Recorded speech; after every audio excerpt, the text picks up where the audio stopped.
ने एक ट्रेड दिया है, उसका कितना फायदा मिल रहा है उस पर आएंगे। लेकिन आज ब्लॉक डील्स का दिन और लगातार दूसरा सत्र जहां पर जोमेटो में ब्लॉक्स होते हुए दिखाई दिए।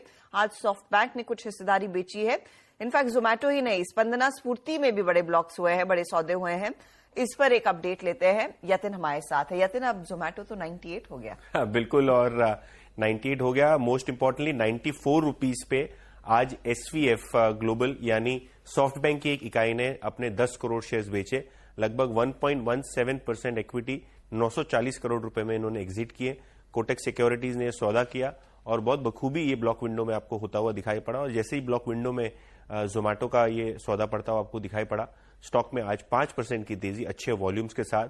क्लियरली मार्केट जो है वो काफी अच्छी तरीके से अब ये जो फूड डिलीवरी बिजनेस है इसको वैल्यूएशन दे रहा है, गिवन द फैक्ट दैट इन्होंने प्रॉफिटेबिलिटी का पाथ चुना है। आज एचएसबीसी का भी एक रिपोर्ट आया जहां इन्होंने टारगेट जो है 102 रुपए से बढ़ा के 120 रुपए कर दिया। और इन जनरल ब्रोकरेजेस का आप टारगेट का जो रेंज है वो 90 से 120 से ज्यादा का होता हुआ अब दिखाई पड़ रहा है। तो क्लियरली जो इंस्टीट्यूशनल डिमांड है वो काफी स्ट्रांग है, जिसके बाद जोमेटो के शेयर में अच्छी खासी तेजी देखने को मिल रही है। इसके अलावा स्पंदना स्फूर्ति में भी 38 लाख शेयर का बड़ा सौदा आपने होता हुआ देखा। हमारी जानकारी के हिसाब से वेलियंट फंड और कंपनी के जो को फाउंडर हैं पद्मजा रेड्डी, इन दोनों ने शेयर्स बेचे हैं और लगभग 5.5% इक्विटी का ये सौदा आपको 350 करोड़ तक की वैल्यू का होता हुआ दिखाई पड़ा है। और ऑब्वियसली ये डिस्काउंट पे हुआ ट्रेड, और डिस्काउंट पे होने के बाद स्टॉक में थोड़ी बहुत हलचल आपको देखने को मिल रही है। तो वेलियंट फंड और पद्मजा रेड्डी के सेलिंग के बाद ये पर्टिकुलर स्टॉक में थोड़ा बहुत एक्शन देखने को मिल रहा है। तो स्पंदना स्फूर्ति आज थोड़ा सा करेक्ट कर रहा है, करीब 2-2.5% नीचे। और दूसरी तरफ जोमेटो जो आसमान छू रहा है, और जोमेटो पर हमने देखा है एक के बाद एक ब्रोकरेजेस का भी भरोसा बढ़ता हुआ। 120 का टारगेट यहां पर जोमेटो पर दिया था। अच्छा यतिन, आप बने रहिए। एक और बहुत इंटरेस्टिंग डेवलपमेंट जो इनफैक्ट यतिन और मैं डिस्कस कर रहे थे ब्रेक के दौरान, की गैबॉन में दरअसल एक कू घोषित कर दिया गया है।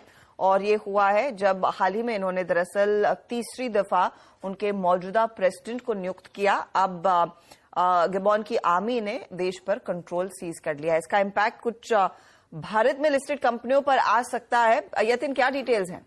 तो देखिए, जो एनालिस्ट से बातचीत कर रहे थे और अभी जो व्यू आ रहा है उसमें ये आ रहा है कि गैबॉन जो कि अफ्रीका का एक नेशन है, ओपेक का मेंबर है, इन्होंने जब तीसरी बार प्रेसिडेंशियल इलेक्शन किया जिसके रिजल्ट 3-4 दिन पहले ही आए थे, वो आर्मी को नामंजूर थे और इसीलिए आर्मी ने वहां एक कूप कर दिया है, यानी सरकार का तख्ता पलट करके मिलिट्री रूल लागू करने की कोशिश अभी हो रही है।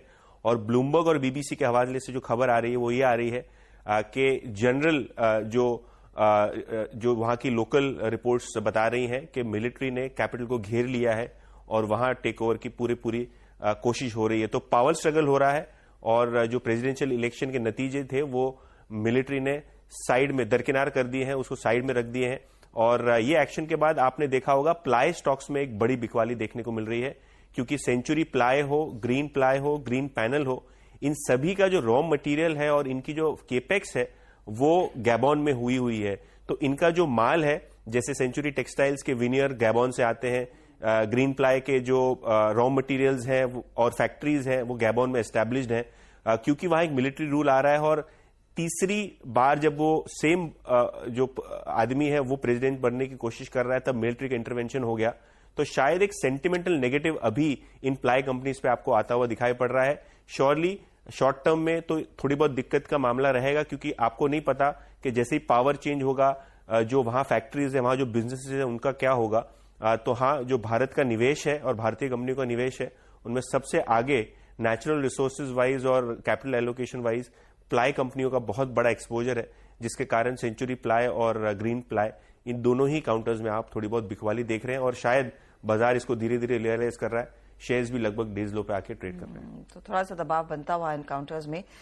इस पैक पर नजरें रहेंगी, क्योंकि बड़े पैमाने पर इन कंपनियों ने वहां पर सोर्सिंग की हुई थी गैबॉन से प्लाईवुड के लिए, स्पेशली जैसे यतिन मेंशन कर रहे हैं, विनियर यूनिट भी सेंचुरी प्लाई की वहां पर लगी हुई है। तो नजर रखनी चाहिए इन काउंटर्स पर। शुक्रिया यतिन इस अपडेट पर।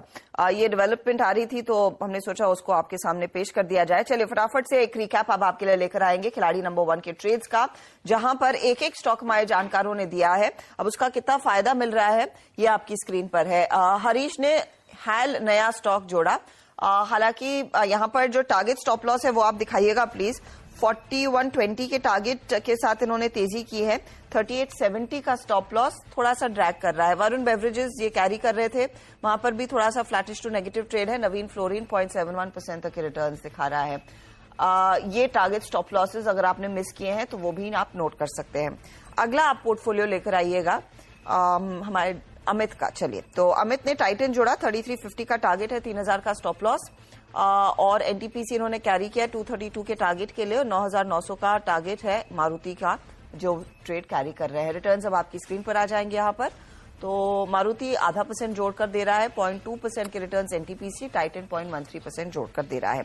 अमूल के पोर्टफोलियो में भी 2 ट्रेड्स कैरी हुए, एक नया जोड़ा। जो नया जोड़ा है वो है HEG, 1900 target, 1730 stop loss. GIC 235 के लिए कैरी किया, और पीएनबी हाउसिंग 695 के लिए इन्होंने किया है कैरी। चलिए, अब रिटर्न्स आपकी स्क्रीन पर आ रहे हैं। 0.05% का योगदान पीएनबी का, 0.73% का योगदान जीआईसी का, एंड 0.05% तक का योगदान एचईजी का। अब ओवरऑल रिटर्न्स की सिचुएशन क्या बन रही है हमारे तीनों ही जानकारों की तरफ से, वो आपकी स्क्रीन पर होगी हाजिर। मुनाफे का मीटर अभी भी हरीश के ही फेवर में, 4% के रिटर्न्स इधर।